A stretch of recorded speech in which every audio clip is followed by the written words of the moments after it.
आता उन्हाळा सुरू झाला की शेवग्याच्या छान अशा शेंगा बाजारामध्ये यायला लागतात. खूप स्वस्तही भेटतात ही शेंगा. चला तर मग आज आपण शेवग्याच्या शेंगापासून छान अशी एक रेसिपी बनवूया. त्यासाठी इथं 8 ते 10 शेवग्याच्या शेंगा घेतलेल्या आहेत मी छान अशा. आता स्वच्छ धुवून त्याचे असे छोटे-छोटे काप करून घ्यायचे आहे आणि त्याच्यावरच्या अशा शिरा काढून घ्यायच्या आहेत. हे पहा अशा. आता अशाच मी सर्व शेंगा चिरून घेते व्यवस्थित. आता एका पातेल्यामध्ये 2 ग्लास पाणी घेऊन त्यामध्ये थोडंसं मीठ टाकायचं आहे आणि पूर्ण शेवग्याच्या शेंगाचे जे काप करून घेतलेले आहेत ते त्यामध्ये टाकून घ्यायचे. आता 10 मिनिटं शेवग्याच्या शेंगा आपल्याला छान असं शिजवून घ्यायचे आहेत. त्यासाठी शेवग्याच्या शेंगा शिजण्यासाठी साईडला ठेवून घ्यायचं. आता एका मिक्सरच्या भांड्यामध्ये 8 ते 10 लसणाच्या पाकळ्या, थोडंसं खोबरं, थोडीशी कोथिंबीर, थोडंसं आलं, असं आपण हे कच्चंच वाटण तयार करून घेणार आहोत. हे पहा असं एकदम बारीक असं हे वाटण तयार करून घ्यायचं आहे. ते साईडला काढून आता त्याच मिक्सरच्या भांड्यामध्ये एक छोटा कांदा आणि एक मोठा टोमॅटो ते देखील असं छान अशी पेस्ट तयार करून घ्यायची आहे. आपल्या शेंगा शिजलेल्या आहेत पाहू शकता.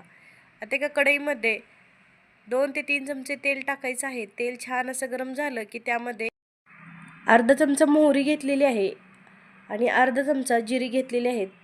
आता मोहरी आणि जिरी छान असे तडतडले की त्यामध्ये टोमॅटो आणि कांद्याची पेस्ट टाकायची आहे. हे परतायला जरा जास्त वेळ लागत असल्यामुळं हे आधी घ्यायचं आहे कांदा आणि टोमॅटो. आता कांदा आणि टोमॅटो परतला की त्यामध्ये कोथिंबीर, आलं, लसूण आणि खोबऱ्याचं हे वाटण टाकायचं आहे. ते देखील छान असं परतवून घ्यायचं आहे. एक 5 मिनिटं लागतात परतायला. परतून झाल्यानंतर 1 चमचा धना पावडर, 1 चमचा गरम मसाला, 1.5 चमचा घरचा काळा मसाला आणि अर्धा चमचा हळद हे टाकून परत एकदा छान असं हलवून घ्यायचं आहे पूर्ण मिश्रण. आता चवीनुसार मीठ घेतलेलं आहे. आपण पाणी उकळताना देखील शेवग्याच्या शेंगांमध्ये मीठ टाकलं होतं, त्यामुळे इथं थोडंसंच मीठ घेतलेलं आहे. आता सर्व साहित्य छान असं एकजीव करून घ्यायचं आहे. आता आपल्या शेवग्याच्या शेंगा ज्या शिजलेल्या आहेत त्या फोडणीमध्ये टाकून द्यायच्यात आणि हलवून घ्यायचं छान असं. हे पहा असं. त्यावरती थोडीशी कोथिंबीर टाकून घ्यायची आहे.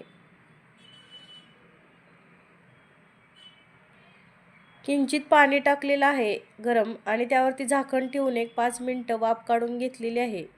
आता आपल्या शेवग्याच्या शेंगा आणि मसाला छान असा शिजलेला आहे. त्यामध्ये 1 ते 2 चमचे शेंगदाण्याचं कूट टाकलेलं आहे जाडसर असं. याने भाजी छान अशी आपली एकजीव होते. हे पहा आता आपली भाजी छान अशी शिजलेली आहे. तुम्ही भाकरी किंवा चपातीसोबत हा शेवग्याचा छान असा मसाला खाऊ शकता. रेसिपी आवडल्यास लाईक, शेअर आणि सबस्क्राईब करा.